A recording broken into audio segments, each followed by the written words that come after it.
इसमें आप लोग ये भी सोच सकते हैं कि इसको जागृत करने के लिए तो आपने कोई मंत्र ही नहीं बताया, कोई मार्ग ही नहीं बताया। मार्ग तो मैंने बता दिया, ध्यान कीजिए और जब इन दो के ही द्वारा हम इस पे आगे बढ़ सकते हैं। मगर मंत्र मैं नहीं बता सकता, क्योंकि हर एक की अपनी अंदर की उसकी क्या मतलब तंत्र से वह प्रेरित है या वह मंत्र से प्रेरित है या ध्यान से प्रेरित है, उसको देख के ही उस मंत्र को उच्चारण दिया जाता है कि आप इस मंत्र को कीजिए तो आपकी जागृत होगी। मगर उसको ऐसे अगर बोल दूंगा तो वह वैसा ही हो गया कि जैसे सर्प के बिल में हाथ डालना, मतलब मौत निश्चित है। इसलिए मैं इसके अंदर की गहराइयों को नहीं खोलूँगा। वह जिस सदस्य या जिस गुरु या जिसके भी अंतर्गत आप आगे बढ़ें, वह आपको उस मार्ग की जानकारी वह आपको देगा। जैसा कि मैंने शुरुआत में ही आप लोगों से कहा था कि मुझे कोई पुस्तकी ज्ञान नहीं है और मैं इन तीनों ही नाड़ियों का नाम लेने में गलती किया। इसलिए मैं आप लोगों से एक बार फिर से क्षमा प्रार्थी हूँ और मैं वह नाम न लेते हुए जो नाम मैंने सोच के आगे बढ़ा था, महालक्ष्मी, महाकाली, महासरस्वती, मैं इन्हीं नामों से आपको वार्तालाप करूँगा। अभी तक मैंने आप लोगों से सिर्फ महालक्ष्मी और महासरस्वती नाड़ियों का ही चर्चा की, लेकिन तीसरी जो मेरी रीढ़ की हड्डी है, जिस पे सब कुछ निर्भर है, उसकी चर्चा अभी तक कुछ भी नहीं हुई है। एक तरह से हम देखें तो हमारा मेन आधार ही रीढ़ की हड्डी होती है और रीढ़ की हड्डी में भी दो नाड़ियाँ होती हैं, एक ऊपर की तरफ जाती है और दूसरे से नीचे की तरफ उतरती है। मतलब कि एक नाड़ी से ऊर्जा ऊपर की तरफ जाती है और दूसरी नाड़ी से नीचे उतरती है। तो जब हम कुंडली जागृत करते हैं तो इन्हीं नाड़ियों को हमें खोलना पड़ता है। जो बाकी दोनों साइड की हैं नाड़ियाँ, जो आपने को बताया कि रीढ़ की हड्डी से ऐसे क्रॉस करके ऊपर बढ़ती हैं, वो सिर्फ हमारी सहयोगी नाड़ियाँ हैं, जिनके और भी कई कार्य होते हैं। जैसे कि मैंने आपको बताया कि बाएं हाथ की नाड़ी जो है वो महालक्ष्मी और दाहिने हाथ की जो नाड़ी है वह महासरस्वती। अब इनको मैंने यह नाम क्यों दिया? जो बाईं तरफ की नाड़ी है उससे हमारे अंदर जो पानी होता है वो वाष्प बनके और ऊपर की तरफ बढ़ता है, यानी वह इन सभी चक्रों से होते हुए तब वह वाष्प ऊपर आता है। जैसा कि हम लोग जो कोयले का इंजन होता था वह भी देखते थे कि भाप से ही चलता था। इसी तरह से हमारे जो अंदर पानी होता है, गर्म होकर जब वह भाप के रूप में ऊपर उठता है तो वह हमारी बाईं नाड़ी से ही चलता है। और जो कुछ हम भोजन करते हैं, उस भोजन से जो ऊर्जा प्राप्त होती है, वह भोजन तो नाड़ियों में नहीं ऊपर चढ़ेगा, लेकिन उस भोजन से जो ऊर्जा हमें प्राप्त होती है वह ऊर्जा हमारी दाहिनी नाड़ी की से ऊपर की तरफ बढ़ती है। यानी हमें दिमाग में पानी भी चाहिए और इसको चलाने के लिए ऊर्जा भी चाहिए, यानी करंट और पानी, जीवन दोनों ही चाहिए। अब हम देखते हैं इसमें कि जब यह नाड़ियाँ सभी चक्रों से छूती हुई ऊपर चलती हैं। तो ये चक्र को एक तरह से स्पंदित करती हैं। यह स्पंदन हमारी क्षमता के अनुसार ही होता है। जैसे कि हमारी क्षमता होती है कि हम कितनी ऊर्जा इकट्ठी करके और उसका प्रयोग सही और उचित ढंग से करते हैं। तो यह हमारे चक्र को बराबर स्पंदित तो करती, मतलब उनको क्रियाशील रखती हैं।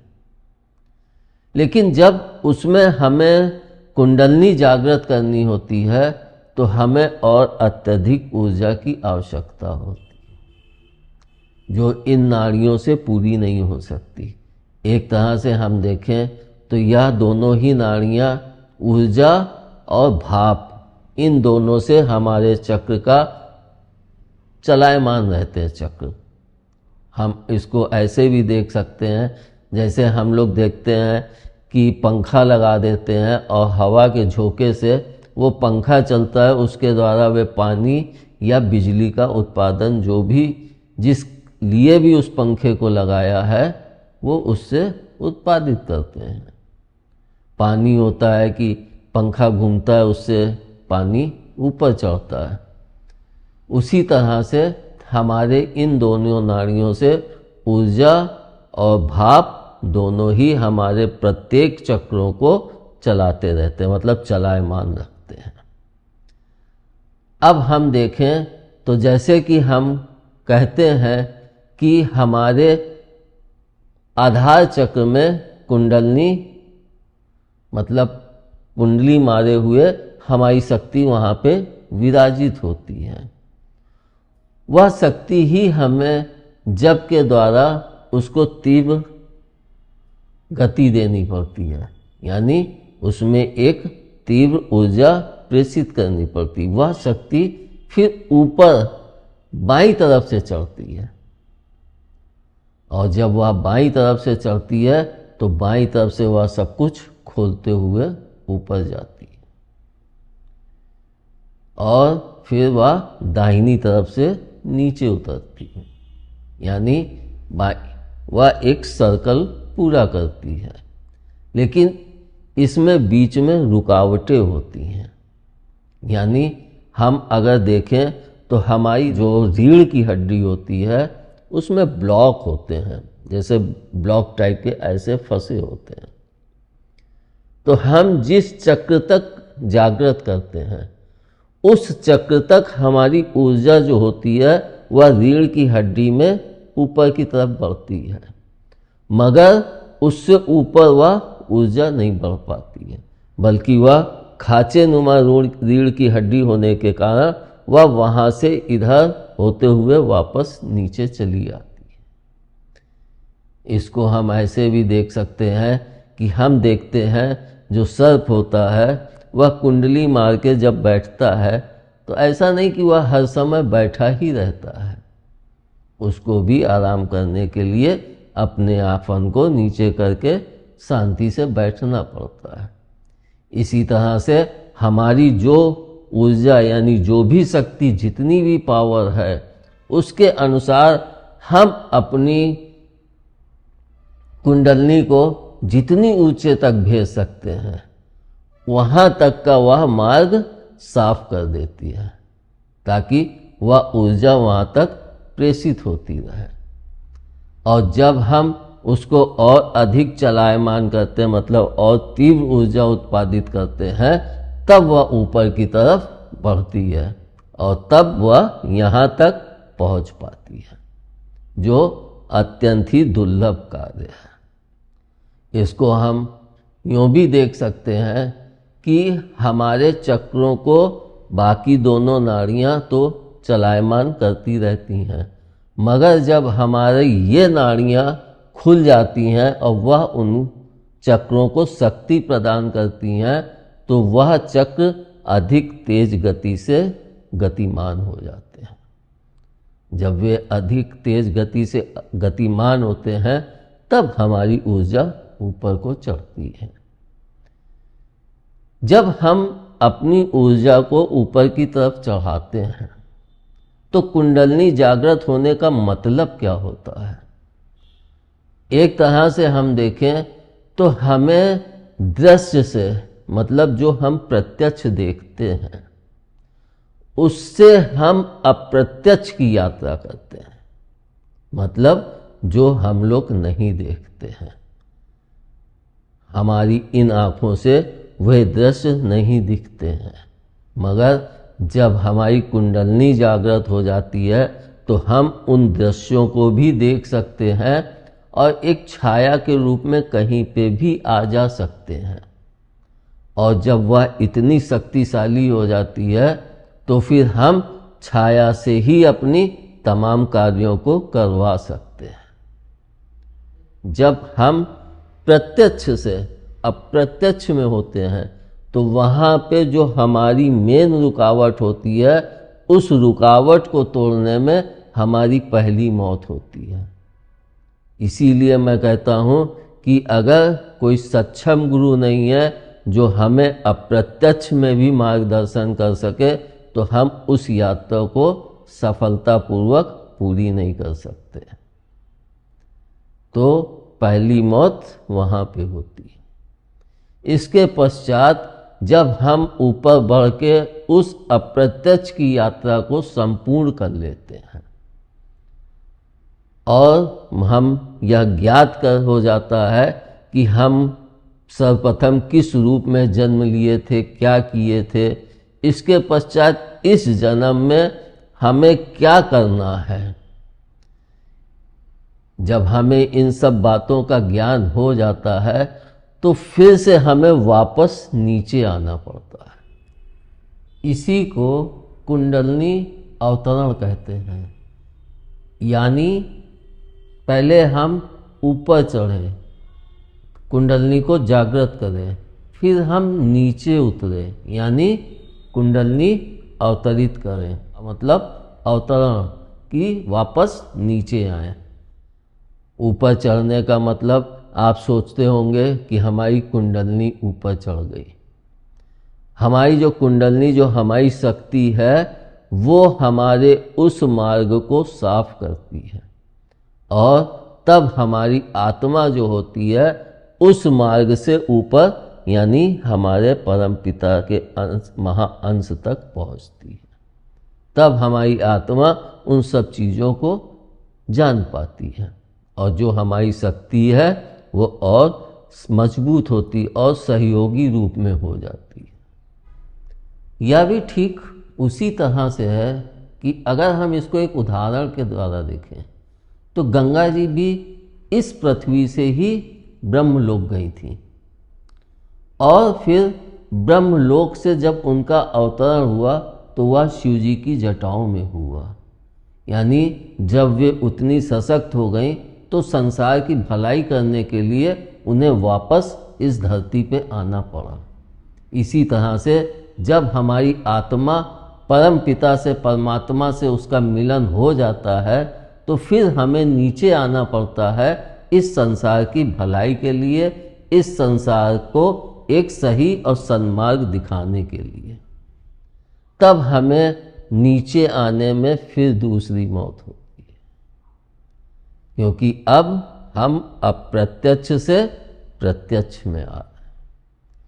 इसके पश्चात हम वापस अपने आधार चक्र में स्थित हो जाते हैं और फिर हम अपने इस संसार चक्र को पूरा करते हैं।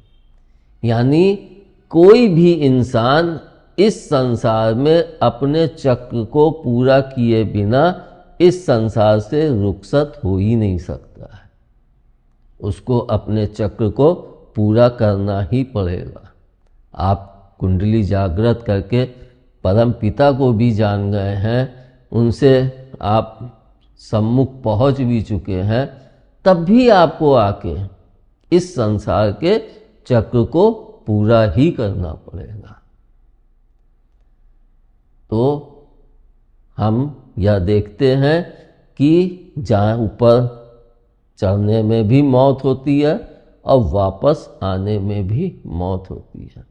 इसीलिए मैं अपने बच्चों से कहता हूँ कि एक एक सीढ़ी चढ़ो, और अपना कोई लक्ष्य मत निर्धारित करो कि नहीं मुझे यहाँ तक पहुँचना है, क्योंकि उसके लिए हमें बहुत अधिक क्षमता की आवश्यकता होती है और हर इंसान में वह क्षमता होती भी नहीं है। जिसको मैंने पहले ही कहा है कि लाखों में कोई एक व्यक्ति या करोड़ों में कोई एक पहुंच पाता है, वरना उस तक पहुंचना बहुत मुश्किल होता है। जैसे कि हम लोग प्रत्यक्ष जीवन में देखते हैं कि राष्ट्रपति, प्रधानमंत्री बनना बहुत मुश्किल होता है, हर व्यक्ति नहीं पहुंच पाता है। आज कितनी आबादी होने के बाद कोई एक प्रधानमंत्री,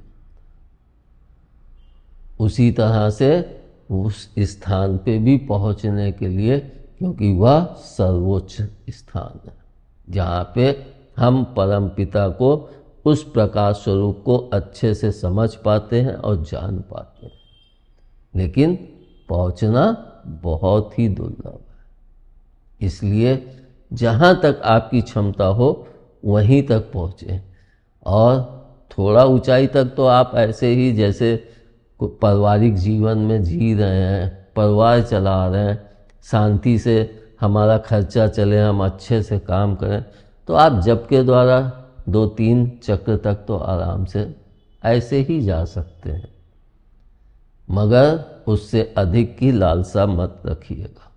और अगर रखिएगा तो आपके पास कोई सक्षम गुरु हो, और वह भी यह देखेगा कि आप उस लायक हैं या नहीं हैं, क्योंकि वह भी संपूर्ण मार्ग में आपका सहयोग नहीं दे सकता है कि वह आपको वहाँ तक पूरा सहयोग, हाँ वह आपके मार्ग को उस ऊंचाई तक पहुँचा देता है जिसके पश्चात आपको स्वयं अकेले चलना पड़ता है, और फिर प्रभु आपका हाथ पकड़ते हैं। इसमें हमारी शक्ति भी हमारा बहुत सहयोग करती है, जिसको हम लोग अपनी इच्छा शक्ति कह लें या कुंडलनी शक्ति कह लें।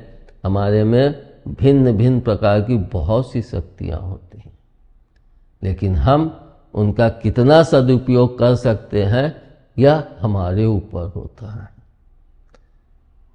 तो हमने यह जाना कि कुंडलनी वास्तव में जागृत कहाँ होती है। वह वास्तव में जागृत होती है हमारी रीढ़ की हड्डी में। अब हम यह देखें कि कुंडलनी को जागृत कौन कर सकता है, मतलब किसके सहयोग से वह जागृत हो सकती है। तो कुंडलनी 3 तरह से जागृत हो सकती है।